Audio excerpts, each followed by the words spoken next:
Livro Sob os Olhos da Clarividente e título capítulo, O Desaparecido. Dona Neiva, me ajude, por favor. Não aguento mais esta vida. A moça, aparentando ter uns 20 anos de idade, tinha o bonito semblante sulcado pelas lágrimas. A clarividente anotou seu nome e idade, e ela começou a contar sua história. Dona Neiva, casei-me há 3 meses com o Jorge. Minha vida, antes desse casamento, era muito sofrida. Aos 15 anos fui violentada por um desconhecido, e com isso sofri horrores. Só comecei mesmo a viver depois que encontrei Jorge. Gostamos um do outro assim que nos vimos, mas tivemos que lutar muito para nos unir. Jorge é filho de argentinos, e seus pais não gostam de mim. Nunca aceitaram esse casamento. Tanto que,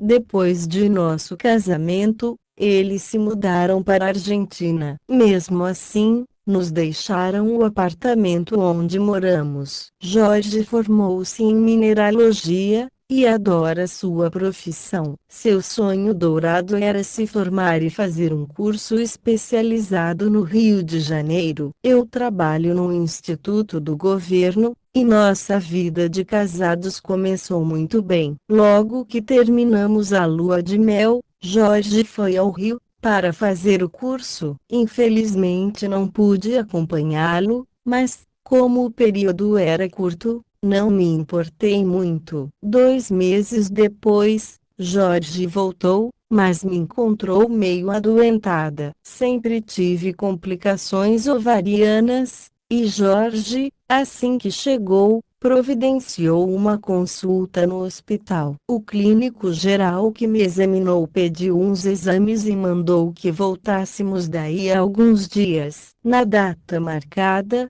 voltamos e fomos atendidos pelo Dr. Celso. Entramos no pequeno consultório e ele pediu minha ficha à enfermeira. O Dr. Celso olhou a ficha e viu os resultados dos exames. Dirigindo-se a nós, nos parabenizou por eu estar grávida, já no 5º mês de gestação. Jorge deu um gemido e cobriu o rosto com as mãos. E eu fiquei tão chocada que não consegui dizer nada. O médico ficou nos olhando, sem compreender, e Jorge, subitamente, saiu do consultório. Voltei-me para o médico e lhe disse que deveria ter havido algum engano, pois estava casada há somente 3 meses. O médico ficou meio embaraçado e tornou a olhar a ficha. Pensou um pouco e rabiscou um memorando, encaminhando-me para um ginecologista. Só então compenetrei-me do fato de que o Dr. Celso era um clínico geral e não um ginecologista. Cheia de presságios, saí em busca de Jorge, mas não o encontrei no corredor.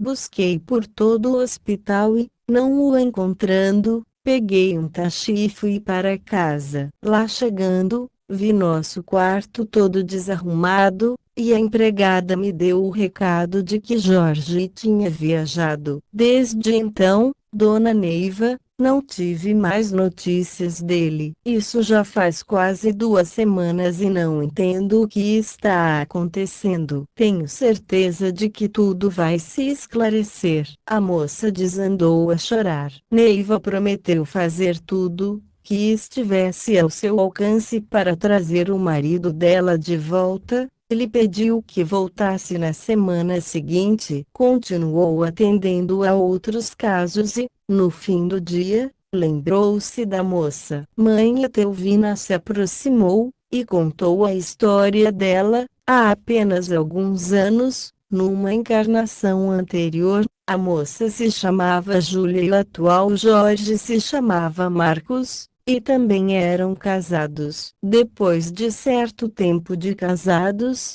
Marcos arranjou uma amante, e Júlia acabou por descobrir. Revoltada com o fato, procurou a companhia de outro homem, de quem também se tornou amante. Marcos, porém, caiu em si, e decidiu romper aquela situação embaraçosa. Deixou a amante e passou a se dedicar inteiramente a Júlia, de quem não suspeitava. Diante da atitude de Marcos, Júlia decidiu seguir o mesmo caminho, e tratou de romper com o amante. Não foi, porém, tão feliz como Marcos, pois Célio, seu amante, estava apaixonado por ela, e não se conformava com a separação. Numa certa manhã, encontraram-se na rua, e Célio, em altas vozes, reclamou a companhia de Júlia. Justamente, nesse momento, Marcos cruzou com eles,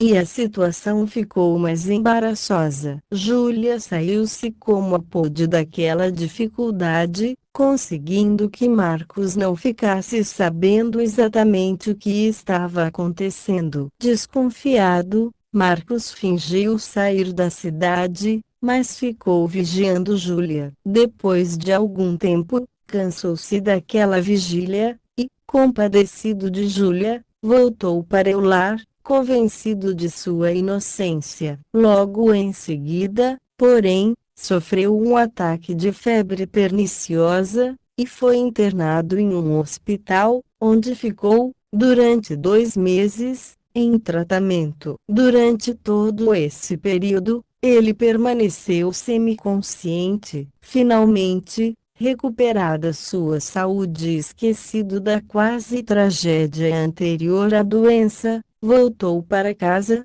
ansioso por retomar sua vida de casado e amando Júlia. Ainda enfraquecido, estranhando a ausência da esposa, foi para casa, onde uma surpresa desagradável o esperava. Júlia havia fugido com o amante Célio. Marcos não resistiu ao choque e acabou desencarnando, desamparado. Júlia, que havia fugido diante das ameaças do amante, arrependida pelo mal que fizera a Marcos, viveu seus dias cheios de tristeza e acabou desencarnado pouco tempo depois. Ambos haviam se endividado, Júlia, porque provocara o desencarne prematuro de Marcos, este, porque não resistira à sedução da primeira amante, cujo nome era Marta, e conduzira Júlia ao abismo. A culpa de Marcos era bem menor que a de Júlia,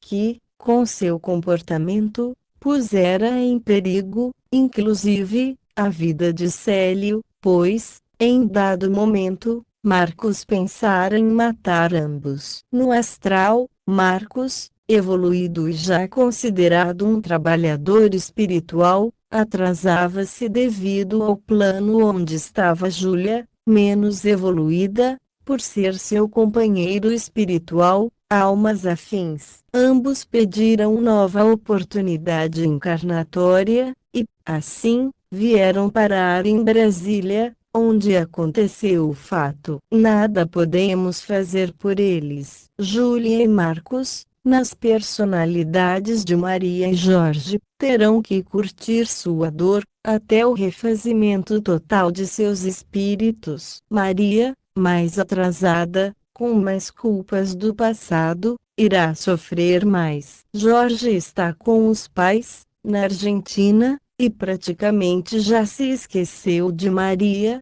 pois se integrou na vida junto aos pais. Mãe Etelvina encerrou sua narrativa. Maria de Justo, 19 anos, compareceu, uma semana depois, ansiosa pela resposta de Neiva. O diálogo foi cheio de interrupções e frases vagas. Poderia clarividente dizer-lhe a verdade kármica? Iria isso trazer alguma luz àquele espírito sofrido e conturbado? Olhe, disse ela a Maria, ainda não consegui muita coisa. Estou pedindo a Deus pelo seu marido, para que ele volte para o lar. Aconselho a trabalhar espiritualmente. A senhora tem muita mediunidade, e isso pode ajudar no seu caso. Maria saiu, comentando com uma amiga, não sei não, tenho a impressão de que Dona Neiva não me disse tudo, que sabia. Você acha que Jorge volta? Não sei, respondeu a amiga. Em breve o próximo capítulo. Realização Canal Solar Ordinário por Robert Fernandes. Projeto O Meio Can.